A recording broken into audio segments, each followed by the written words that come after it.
खालिद बिन वलीद इस्लाम की तारीख के सबसे बड़े जनरल, जिन्होंने इस्लाम को अरब से निकालकर रोमन और पर्शियन एम्पायर जैसी सुपर पावर्स को हराया।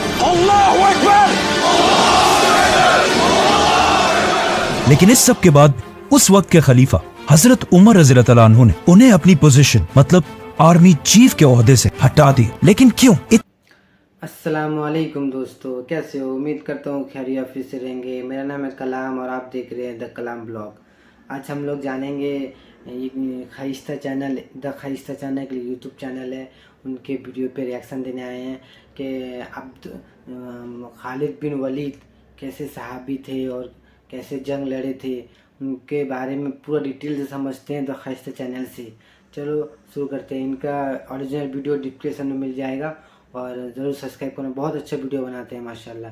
चलो शुरू करते हैं। पहले इतने बड़े जनरल को हटाने की जरूरत क्या थी? खालिद बिन वलीद अब तक दुनिया के सारे जनरल्स वो वाहिद जनरल है जिन्होंने अपनी पूरी जिंदगी में कोई भी जंग नहीं हारी। सबसे पहले उन्होंने अपनी जिंदगी की पहली जंग ओहद में मुसलमानों को हराया। फिर इस्लाम कबूल करने के बाद जंगे मुता जैसी खतरनाक जंग जीती, जिसमें रसूलुल्लाह सल्लल्लाहु अलैहि वसल्लम ने पहली दफा उन्हें सैफुल्लाह, अल्लाह की तलवार का टाइटल दिया। फिर आप सल्लल्लाहु अलैहि वसल्लम के बाद पहले खलीफा हजरत अबू बकर रज़ियल्लाहु अन्हु ने खालिद बिन वलीद को मुसलमानों की पूरी फौज का पहला आर्मी चीफ बनाया, जिसके बाद वो मदीना से फौज लेकर रवाना हुए और बहुत तेजी से पूरे अरब को फतह कर लिया और जंगे यमामा में बहुत बड़ी फतह हासिल की। लेकिन पूरा अरब फतह करने के बाद अबू बकर रज़ियल्लाहु अन्हु ने उन्हें वापस मदीना आने के बजाय पर्शियन एम्पायर की तरफ जाने का हुक्म दिया। पर्शियन एम्पायर पहुंचने के बाद खालिद बिन वलीद ने अगेन बहुत ही तेजी से पर्शियन एम्पायर के ये सारे इलाके फतह कर लिए। लेकिन at the same time Abu Bakr रज़ियल्लाहु अन्हु ने एक दूसरी फौज रोमन एम्पायर की तरफ भी रवाना की। लेकिन ये फौज बहुत बड़ी होने के बावजूद भी उस तरह की कामयाबी हासिल ना कर सकी। इसीलिए रोमन एम्पायर के हालात कंट्रोल करने के लिए हजरत अबू बकर रज़ियल्लाहु अन्हु ने खालिद बिन वलीद की तरफ ऑर्डर्स भेजे कि वो पर्शियन एम्पायर को छोड़कर रोमन एम्पायर की तरफ जाए। फिर जब खालिद बिन वलीद रोमन एम्पायर की तरफ गए तो अगेन वहां हर जंग जीतने लगे और आखिर रोमन एम्पायर की बहुत ही इंपॉर्टेंट सिटी दमास्कस को फतह करके ये सारा इलाका फतह कर लिया। लेकिन अब जब खालिद बिन वलीद रोमन एम्पायर की तरफ चले गए थे तो पर्शियन एम्पायर में मुसलमान दोबारा हारने लगे। तो जब पूरी दुनिया के लोगों ने ये देखा कि जहां खालिद बिन वलीद जाते हैं वहां मुसलमान जीतते हैं और जहां पर वो नहीं होते वहां मुसलमान हार जाते हैं, जिसके बाद खालिद बिन वलीद एक बहुत बड़ी सेलिब्रिटी बन गए और सिर्फ मुसलमानों में नहीं बल्कि रोमन और पर्शियन एम्पायर में भी खालिद बिन वलीद के फतूहात की कहानियां फैलने लगी। यहाँ तक कि एक दुश्मन जनरल ने खालिद बिन वलीद के पास आकर ये तक कहा कि हमारे इलाके में ये कहानी मशहूर है कि एक दिन आसमान से अल्लाह की तरफ से आपके लिए एक तलवार नाजिल हुई, इसीलिए आपको सैफुल्लाह कहा जाता है। इन सारी चीजों के बाद ये बातें नए मुसलमानों की गैदरिंग्स में आम हो चुकी थी कि सिर्फ खालिद ही जंग जीत सकते हैं और उनके अलावा चाहे जो भी हो मुसलमान जंग नहीं जीत सकते। जब हजरत उमर रज़ियल्लाहु अन्हु खलीफा बने, उन्हें पता था कि मुसलमानों का खालिद बिन वलीद के बारे में ये माइंडसेट इस्लाम के लिए बहुत ही खतरनाक हो सकता है, क्योंकि अगर लेट्स से खालिद बिन वलीद किसी जंग में शहीद हो जाते तो फिर मुसलमानों की फौज का सारा मोराल टूट जाता। तो आखिर हजरत उमर रज़ियल्लाहु अन्हु ने इन हालात को कंट्रोल करने के लिए खालिद बिन वलीद को उनकी पोजीशन आर्मी चीफ के ओहदे से हटाने का फैसला किया। बट वेट, हजरत उमर ने सिर्फ खालिद बिन वलीद को ही नहीं हटाया बल्कि मुसलमानों की स्टेट को हर एंगल से बदलना शुरू किया और मदीना में बैठकर हर इलाके की तरफ ऑर्डर्स भेजे। सबसे पहले उन्होंने फतह किए गए इलाकों में नए गवर्नर्स लगाए और उनको ये ऑर्डर्स दे दिए कि हर फैसले से पहले मदीना में खलीफा से पूछना लाजमी है। और ये अरब के लिए बहुत ही नई बात थी, क्योंकि इससे पहले हर कबीला अपने फैसले खुद ही किया करता था। लेकिन हजरत उमर कबायली सिस्टम के खिलाफ थे और एक सेंट्रलाइज्ड मदीना की ताकत चाहते थे। सूबों में गवर्नर्स लगाने के साथ साथ हजरत उमर ने उन्हें बताए बगैर कुछ जासूस भी बिठाए जो इन गवर्नर्स की अच्छी या बुरी हर खबर हजरत उमर तक पहुंचाते रहते थे। इसके अलावा हजरत उमर ने हर सूबे में जस्टिस, इंसाफ का सिस्टम बनाया, जिसमें हर सूबे में इस्लामिक कानून के मुताबिक अदालतें, कोर्ट्स बनाए गए और इन सारी अदालतों का हेडक्वार्टर सुप्रीम कोर्ट मदीना में बनाया गया, जिसमें बहुत सारे सहाबा जजेस लगाए गए। और इन सारे जजेस में एक सबसे रिस्पेक्टेड और बड़े जज थे हजरत अली रज़ियल्लाहु अन्हु। हजरत उमर रज़ियल्लाहु अन्हु ने हर सिटी में पहली बार एक पुलिस का सिस्टम भी बनाया और इन सिटीज के बाजारों में प्राइसेस को कंट्रोल में रखने के लिए भी एक डिपार्टमेंट बनाया और स्पेशली मदीना के बाजार को कंट्रोल करने के लिए एक औरत शिफा बिनते अब्दुल्ला को इसका लीडर बनाया।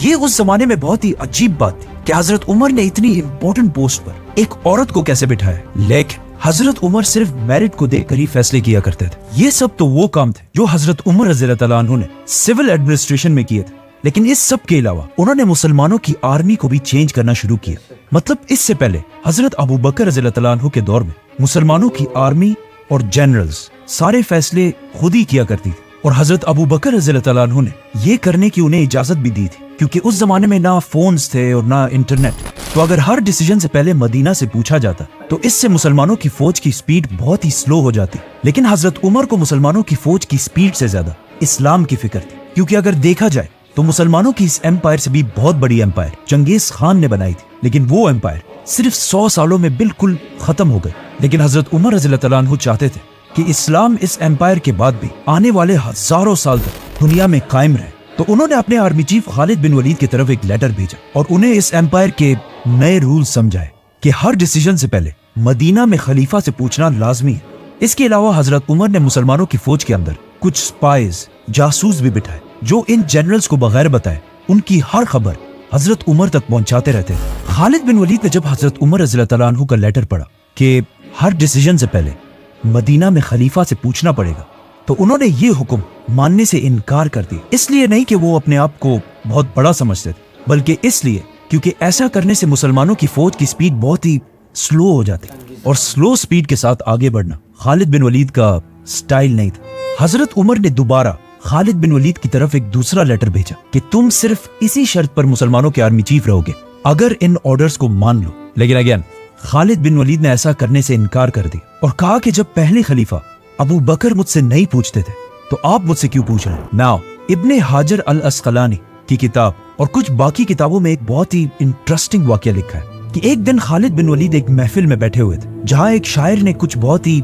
जबरदस्त अशार पढ़े। तो खालिद बिन वलीद ने खुश होकर उसे उस जमाने की करेंसी के मुताबिक 10,000 कॉइन्स दिए। लेकिन जब खालिद बिन वलीद ने ऐसा किया उसी वक्त वहाँ पे वो स्पाई भी बैठा हुआ था, और ये खालिद बिन वलीद ने छुप के नहीं किया था बल्कि सबके सामने किया था। इसीलिए वहाँ पर बैठे हजरत उमर के स्पाई ने ये सब देख लिया और सीधा इस सब की रिपोर्टिंग हजरत उमर रज़ियल्लाहु तआला अन्हु को की। खालिद बिन वलीद की इस हरकत पर हजरत उमर बहुत ही नाराज हुए और सीधा एक लेटर मुसलमानों के दूसरे जनरल अबू उबैदा इब्ने जर्राह की तरफ भेजा, जिसमें उन्होंने लिखा कि अगर खालिद बिन वलीद ने ये पैसे उस शायर को अपनी जेब से दिए तो ये उसने फजूल खर्ची की है, और अगर ये पैसे उसने मुसलमानों के बैतुल माल से दिए तो ये उसने खयानत की है। इन एनी केस खालिद बिन वलीद को उनकी पोजीशन आर्मी चीफ के ओहदे से हटाना जायज है। और आगे लिखा कि आज से तुम अबू उबैदा इब्ने जर्राह मुसलमानों की फौज के आर्मी चीफ हो गए। लेकिन हजरत उमर ने खालिद बिन वलीद को मुसलमानों की फौज से हटाया नहीं बल्कि एक रैंक नीचे कर दिया, और इसके बाद भी वो फौज के बहुत बड़े जनरल थे, मतलब फौज के सेकंड इन कमांड। जब अबू उबैदा रज़ियल्लाहु तआला अन्हु ने खालिद बिन वलीद को हजरत उमर का ये लेटर दिखाया तो चाहिए तो ये था कि खालिद बिन वलीद को बहुत ही सख्त गुस्सा आता कि उनकी सारी मेहनत, मतलब पहले अरब फतह करना, उसके बाद पर्शियन एम्पायर फतह करना और फिर रोमन एम्पायर फतह करने के बाद उनको ये सिला दिया जा रहा है। लेकिन ये लेटर पढ़ने के बाद खालिद बिन वलीद ने अबू उबैदा से कहा समिअना व अताअना, हमने सुना और हमने इताअत की। और बगैर किसी गुस्से या नाराजगी दिखाने के उन्होंने अबू उबैदा से कहा कि आज से मैं आपका यानी आर्मी चीफ अबू उबैदा इब्ने जर्राह का राइट हैंड बनकर रहूंगा। इसे आज हम बहुत ही एक नॉर्मल बात समझते हैं क्योंकि वो सहाबी थे, ऑफ कोर्स उन्होंने ऐसा ही करना था। लेकिन अगर हम दुनिया के सारे बड़े जनरल्स की हिस्ट्री उठाकर देखें तो ऐसा तारीख में कभी भी नहीं हुआ। हिस्ट्री में जब भी किसी लीडर ने अपने इतने ताकतवर जनरल को हटाने की कोशिश की है तो उस जनरल ने हमेशा बगावत की है या बगावत करने की कोशिश की है। फॉर एग्जाम्पल, इससे पहले पर्शियन बादशाह खुसरो ने जब अपने जनरल को हटाया तो रुस्तम ने उसी के खिलाफ ही बगावत कर दी, और रोमन एम्पायर के जनरल पोम्पी ने भी बगावत की। और इवन आज मॉडर्न दौर में भी जब पाकिस्तान के प्राइम मिनिस्टर नवाज शरीफ ने अपने पावरफुल आर्मी चीफ मुशर्रफ को हटाने की कोशिश की तो मुशर्रफ ने उल्टा उसे ही हटाकर पूरे मुल्क पर कब्जा कर लिया। इन सारे जनरल्स की खालिद बिन वलीद के सामने कोई औकात नहीं थी, क्योंकि खालिद बिन वलीद को आज तक दुनिया के सबसे बड़े जनरल्स में से एक माना जाता है। लेकिन जब हजरत उमर ने उन्हें अपनी पोजीशन आर्मी चीफ के ओहदे से हटाया तो उन्होंने बहुत ही पावरफुल होने के बावजूद कुछ नहीं किया और अपने लीडर खलीफा के ऑर्डर्स मान लिए। इस वक्त मुसलमान बहुत ही सख्त सिचुएशन में थे, एक तरफ रोमन्स और दूसरी तरफ पर्शियंस, और अगर खालिद बिन वलीद भी बगावत कर देते तो मुसलमानों की एम्पायर हमेशा के लिए खत्म होने का खतरा था। नाउ इस मसले पर जितनी मैंने रिसर्च की उसमें मैंने देखा कि इस वाकये में हजरत उमर और खालिद के अलावा एक थर्ड भी बहुत ही इंपॉर्टेंट किरदार है। मतलब एक तो हजरत उमर थे जिन्होंने बगैर किसी की परवाह किए मदीना की रियासत को स्ट्रॉन्ग करने के लिए इतना बड़ा फैसला लिया। दूसरा खालिद बिन वलीद जिन्होंने इतना पावरफुल जनरल होने के बावजूद कोई ऐसा स्टेप नहीं उठाया जिससे मुसलमानों की एम्पायर को नुकसान पहुंचे। और तीसरा इस एम्पायर की आवाम, पब्लिक। आर्मी चीफ के ओहदे से हटाए जाने के बाद एक दिन खालिद बिन वलीद मुसलमानों के एक ग्रुप से खिताब कर रहे थे, जिसमें उन्होंने मुसलमानों के सामने खड़े होकर फरमाया कि मुझे शाम सीरिया फतह करने के लिए भेजा गया और जब मैंने पूरा शाम फतह कर लिया तो उमर ने मुझे अपनी पोजीशन से हटा दिया। अब जैसे ही उन्होंने ये बात कही तो मुसलमानों के क्राउड से एक आम सा सोल्जर खड़ा हुआ और उसने कहा कि ए हमारे सरदार, ऐसी बातें मत करो क्योंकि इन बातों से फितना पैदा हो सकता है। मतलब उस जमाने में मुसलमानों की इस एम्पायर की आम पब्लिक में भी इतना शऊर था कि वो ये बात बहुत ही अच्छी तरह जानते थे कि चाहे जो भी हो जाए लीडर लीडर होता है और जनरल सिर्फ एक जनरल।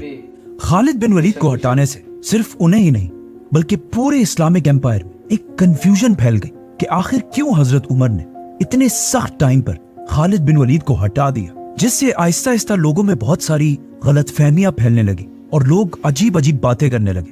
फॉर एग्जाम्पल कुछ लोगों ने कहा कि हो सकता है खालिद बिन वलीद और हजरत उमर के दरमियान पुरानी कोई पर्सनल लड़ाई हो, इसीलिए हजरत उमर ने उसे हटा दिया। और कुछ और लोगों ने यह तक कहा कि हो सकता है खालिद बिन वलीद ने कोई करप्शन की हो। लेकिन अगेन हजरत उमर का जासूसों का नेटवर्क, स्पाइज का नेटवर्क इतना स्ट्रॉन्ग था कि उन्हें अवाम के इस कंफ्यूजन का पहले ही पता चल गया। तो हजरत उमर ने मुसलमानों को मदीना के मस्जिद नबी में जमा होने का हुक्म दिया और फिर सबके सामने खड़े होकर उन्होंने क्लियरली बता दिया कि मैंने उमर बिन खत्ताब ने अपने आर्मी चीफ खालिद बिन वलीद को किसी पर्सनल दुश्मनी या करप्शन की वजह से नहीं हटाया, बल्कि सिर्फ इसलिए क्योंकि खालिद बिन वलीद की जबरदस्त फतूहात की वजह से लोग अल्लाह के बजाय खालिद बिन वलीद पर ट्रस्ट करने लगे थे।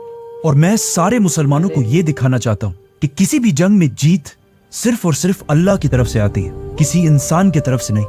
और फिर यही सारी बातें उन्होंने लेटर्स में भी लिखी और फिर इन लेटर्स को हर सूबे के गवर्नर्स तक पहुंचा दिया ताकि खालिद बिन वलीद के कैरेक्टर पर कोई मुसलमान भी उंगली ना उठा सके। और इस वाक़े के बाद उन्होंने खालिद बिन वलीद की बेवा बहन के साथ शादी भी, जिससे क्लियरली ये पता चलता है कि हजरत उमर और खालिद बिन वलीद के दरमियान इस वाक़े के बाद कोई इश्यूज नहीं थे। लोगों ने हजरत उमर रज़ियल्लाहु अन्हु की बात सुनकर मान तो ली, लेकिन अब हजरत उमर के सामने बहुत बड़ा चैलेंज था कि अब उन्हें नेक्स्ट हर जंग जीतना लाजमी था, क्योंकि अगर मुसलमान खालिद बिन वलीद के जाने के बाद जंगे हारने लगे तो लोग हमेशा के लिए हजरत उमर के इस डिसीजन को गलत समझते। नाउ आप सल्लल्लाहु अलैहि वसल्लम की वफात के बाद अबू बकर रज़ियल्लाहु अन्हु की खिलाफत में अरब के बहुत सारे कबीलों ने मदीना की रियासत से बगावत की, जिन्हें फिर खत्म तो कर दिया गया था, बट इन जंगों में बहुत सारे लोगों को गिरफ्तार कर कैदी बनाया गया था। लेकिन जब हजरत उमर रज़ियल्लाहु अन्हु खलीफा बने तो उन्होंने इन सारे कैदियों को रिहा करने का हुक्म दिया और सबके लिए एक आम माफी का ऐलान कर दिया, जिससे पूरे अरब में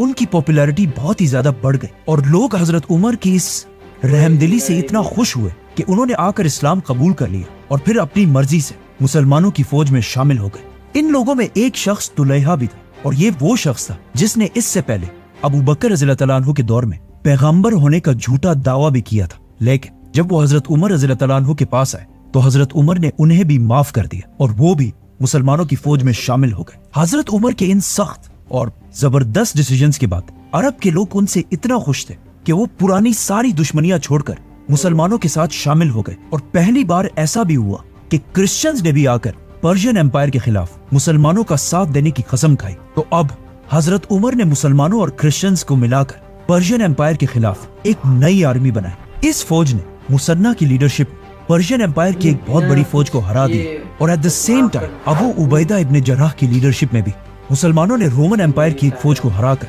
बहुत बड़ी फतह हासिल की। और इस तरह पूरी दुनिया ने देखा कि मदीना की रियासत मुसलमान खालिद बिन वलीद के बगैर जंगे जीत सकते और हजरत उमर रज़ियल्लाहु अन्हु का प्लान कामयाब हो गया। लेकिन अब मुसलमानों की तारीख की सबसे बड़ी जंगे यरमुक और जंगे कादसिया बहुत ही करीब आ चुकी।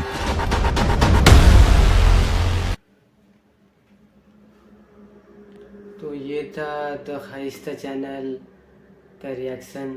बहुत माशाल्लाह बहुत बेहतरीन वीडियो है, ज़रूर वीडियो देखना ये वीडियो। और बहुत डिटेल से बहुत टाइम लगता है इनको वीडियो बनाने में, ज़रूर इनका वीडियो सब्सक्राइब करना, इनका चैनल सब्सक्राइब करना और हमारा भी चैनल सब्सक्राइब करिए। हमको 1K बहुत जल्दी से जल्दी करना है। ملتا ہوں نیکسٹ ویڈیو میں. اللہ حافظ.